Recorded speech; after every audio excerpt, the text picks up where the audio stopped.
Hi guys, welcome to another episode of the tactics for Star Wars streaming.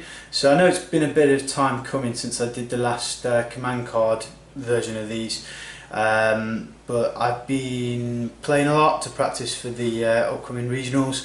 Those are now over now, so I'm hoping that I can get a bit of time to play some more relaxed lists and to do a few of these tactics articles. So I'm looking at today I wanted to have a look at some of the maps and talk about how you should be preparing for a tournament by looking at the maps and trying to figure out what sort of plan you've got for each of the maps.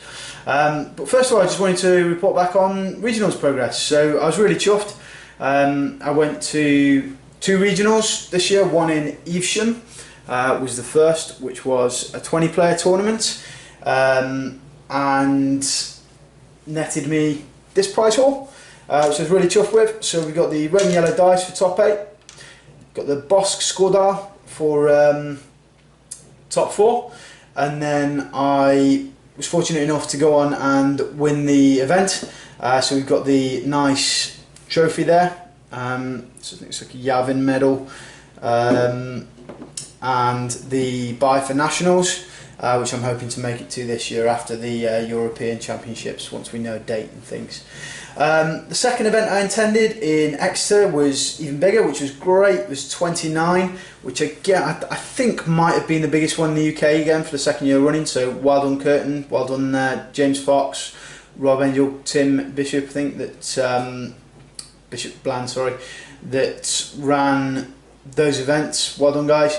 And I managed to get through to the final in that one. Sadly lost the final to last year's national champion, or the current UK national champion, Alistair. So well done Alistair for that one. Sadly no double trophy, which would have been very nice, but I was very chuffed to have made it to the final of both events that I attended, particularly given that they were quite well attended, a 20-man and a 29-man tournament. Cool, so that was just a bit of reporting back. So I'm going to cut the video now, set up the map, and we'll have a look at the Anchorhead Cantina map today. Okay guys, hopefully you're back with me. As I say, I'm going to have a look at the Anchorhead Cantina map. So what I've done for now, tend to try and have a look through with all my lists at all of the different maps and the missions for those maps, at least getting a vague idea of your first turn moves, where you want everything to be, and you know, some of that you'll need to react to your opponent or have an idea of what your opponent's done. So I have set out a rebel list I'm going to be playing later tonight in a match that will hopefully be on the channel sometime soon by the time you see this, but I'm specifically looking tonight at this imperial list that I've been playing a little bit, and how we would deploy it from this deployment zone first. Depending on how long this takes, we'll perhaps have a look at the other deployment zone and the other maps, but the principles of what you're going to do on this map with this deployment zone will basically carry over to any map. But if these go down well, let me know in the comments guys, please, and if these are useful, I will do them for other maps, for other missions, etc., other lists. And if you've got any lists that you want me to talk through, deployment zones and how I would play that, how I would react to certain types of opponents, then give me a shout, let me know, stick some suggestions in the comments, and I'll be happy to do that. Just a shout out as well to those guys who are supporting me on Patreon, and just to encourage those of you who might be interested to do that. It's really helpful, really appreciate that, particularly the ones that I know have been there for a while. Thank you to Jack or Throats. Thank you to a guy, I think he's dropped off now, but Obi-Wan, who was on there for a good while, and a couple of the newer guys that are on there as well. Stefan, I think, is one of those. And just thanks guys, I really appreciate the support, and $2 a month, but it means a lot to me and encourages me to keep doing these. Thank you. Right, so I'll talk you through the list briefly. So we've got 3 dewbacks. So we've got Captain Terror with Feeding Frenzy. There's another dewback rider with Feeding Frenzy. There's a 3rd dewback rider, no Feeding Frenzy this time because I'd like to. It's an elite card though, so you can only have 2 copies of it in the deck. I've got 2 regular officers, They came in later on. I did have Vader's Finest, but dropped one for the second officer. I like having the 7 activations, which is the reason, and I'll talk about why that's important later.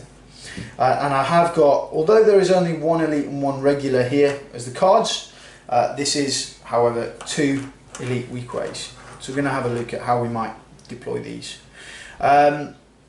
So things that you might want to look at when you're coming to the map are how far it is to the terminals, how far it is to the doors, how far it is to the objectives, bits like that, and how far it is to anywhere where you can get a decent avenue of fire. So for example here, unless both doors are open, you're going to want to be around here to be taking shots into the objective room, or around here.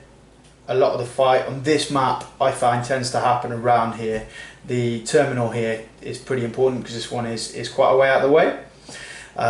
So depending on how you adjust to that and what you think your opponent's going to do as well. So what you might do first is look at your opponent's list. So here we can react to his deployment. So he's got a few 5 move pieces there with the Alliance Smuggler. So you might want to have a quick look where can they get to. So it's 4 to the door here. So I know that 3PO can't open the door unless Gideon gives him a push. R2's not opening the door. The only things I'm thinking might be opening the door are the non-elite in this list. Rebel Saboteurs could move 4, open the door. Or the Smuggler there could move 5, so 1, 2, 3, 4, could do an interact, and then he's got 3, well, an interact and then move 2, and then another movement point after that from their ability. So these guys might be a worry on this mission because of their interact and move as well as their minus accuracy. So I'll be considering that on this map. So looking at how I might want to stop that, they can probably get to at least 2 of these objectives, say turn 1. Do I want to stop that, or do I want to set up to be able to counter that at the start of turn 2? So just considerations really. So I could run in and control it to stop them doing it. I am assuming that you know this mission, guys. So if you don't, go and have a read of the mission card, gaining favour. I'll give you a moment to pause it and have a read. Okay, so the mission points anyway on this mission can ramp up pretty quickly. You can get 20 points if you hit all 4. So that might be a consideration later on. So with this mission, I know that my front line is generally going to be Taro, because you can take a bit of a punch, and a Dewback. I've got the Dewback without Feeding Frenzy and the Dewback with it. I would normally actually use the Dewback without Feeding Frenzy as more of a front line and disposable unit, and then the one with Feeding Frenzy comes in. You can take a bit of a punch later on because I'd be worried that focus fire on the first Dewback will bring him down before Feeding Frenzy comes into effect. Those sort of considerations that you might want to think about. So if I've gone, right, I've decided that these are my 2 front line, I'm probably going to pop them where they can really get up there and get in the fight early. Pushing this guy here, it's got slightly less movement. And then a couple of considerations there. So we've got some officers. I'll pop them around and then I'll talk about my deployment, guys.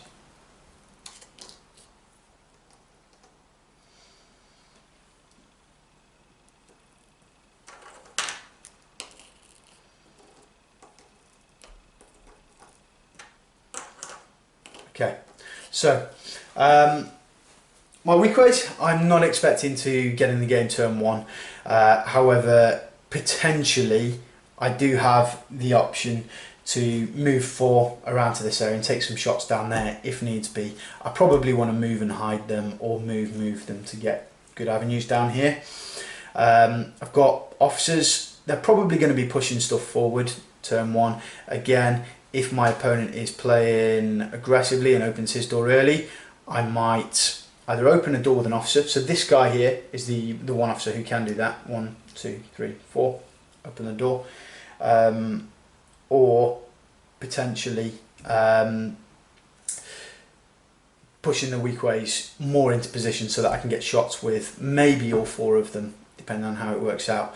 But my Dewbacks, I'm not thinking much first turn other than getting ready for the next turn. I know that I want to be able to respond strongly at the start of turn 2, depending on who's got initiative. But just some general ideas. I'm thinking dewbacks around here, some good shots round, can come in second round with their free movement and take a couple of actions and contest this really strongly, whilst my weak ways will either come down here behind them or potentially shooting down the corridor. So off the top of my head, probably like this. So this is roughly how I would think about starting the game. So let's see how that would play out. Okay, so just some general, and tell me if this is not working for you guys. Let me know if there's any other information that you want to know, and we'll talk through that. But for now, I'm just going to literally show you how I would start off with a list like this and the considerations that I've made. So officer go first. So the red officer here is going to go. I'm going to push Tero so that he's more threatening. So he's got 2 spaces there. We know that he's got 3 mounted movement and then can take a move of 5. So he could be, so 1, 2, 3 to here. 1, 2, 3, 4, 5. He's right in there and taking some shots if needs be, or he can get up to the terminal. That officer then is just going to move to be a bit more relevant. So go 1, 2 to here. The other officer then, let's push the other dewback and move to here, just so that again 1, 2, 3, 1, 2, 3, 4 can be right in there, taking some shots, being relevant turn 1 if needs be. If my opponent, I feel that my opponent has overexposed. So for example, Gideon pushes a Sab and the Sab goes for the objective. Okay, you might get that objective, that's fine, but I need to be able to respond because you've got an objective early on. So I'll come around and I should be able to take out a Sab dependent on that dreaded dodge roll.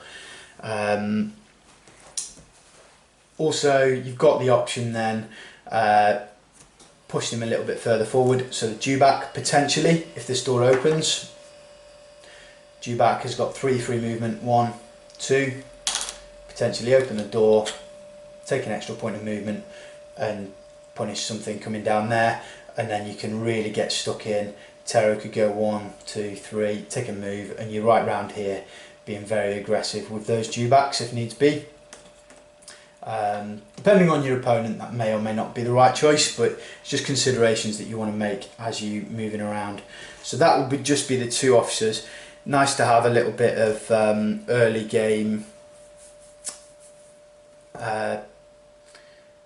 stalling almost, and other considerations are things like the fact that if you've got planning, you don't want your officers where you know that you need to move them and push, and then you find out you've got planning in your hand, which is a great card to start with, but it messes up your plan. So plan for inspiring speech. So one thing I didn't talk about, this officer's here, might not be the best place for him.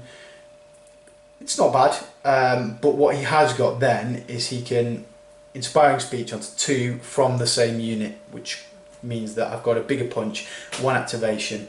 I'm probably going to get a turn 2 focused hidden shot off. So things like that. Obviously we don't know what command cards we're going to get, but this list is likely running inspiring speech, and you just considerations to make. What you don't want to do is set them up in such a way that you've got, you might have them placed differently and you haven't got good targets for inspiring speech. So always think about that when you're deploying.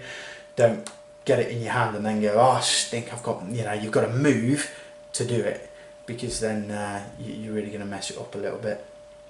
Okay, so other options then, you can either stall a bit more, bring some weak ways in, hide them. You want to make sure that you've got avenues of fire around too. So if I was going to stall now with the weak ways, I might be using this unit and moving them forward. So you just stick them around here and hide in there, and then you know that you've got, so from there 1, 2, 3, 4. You can come round here and take some shots down that corridor if need be. The other option, if your opponent seems to be coming really strong here, is just swing around here. What you want to do is just create mismatches. So if they're all there, you want to probably leave the door shut at that point, come around this way, because you've got the speed to do that in this list. Take these strongly and sweep around, create a little bit of a mismatch there if you sent things this way. Yeah, idea anyway. So let's move these guys back for now. So what I'd probably do then is a little bit of stalling. The second dewback I don't think is going to enter the game this turn, so we'll go 1, 2, 3 and then a move, 1, 2, 3, 4 to here, and then again you've got the option, depending on how aggressive you want to be, to open that door or not. If you do choose to open that door, you've got a lot of shots that can come around there. These guys can come bursting through. Potentially, if your opponent hasn't opened his door yet, this can be a great deterrent. Open that now and you will really make him think about opening his door, because you've got so you can get 1, 2, depends, maybe 4 shots, probably 3 shots I should expect, because you'll get 1, 2, 3, take the shot, move out of the way, 1, 2, 3, 4, take a shot, 1, 2, 3, and you have to come here and take a shot. So I'm presuming the dewbacks will be out of the way by that point, but that'll give you an idea. So you've either got that option, and then you're thinking, so just in general terms, okay, so I'm going to be, right, let's go 1, 2, 3, 1, 2, 3, 4, and let's go 1, 2, 3, probably then just landing on, oops, just killed Terror.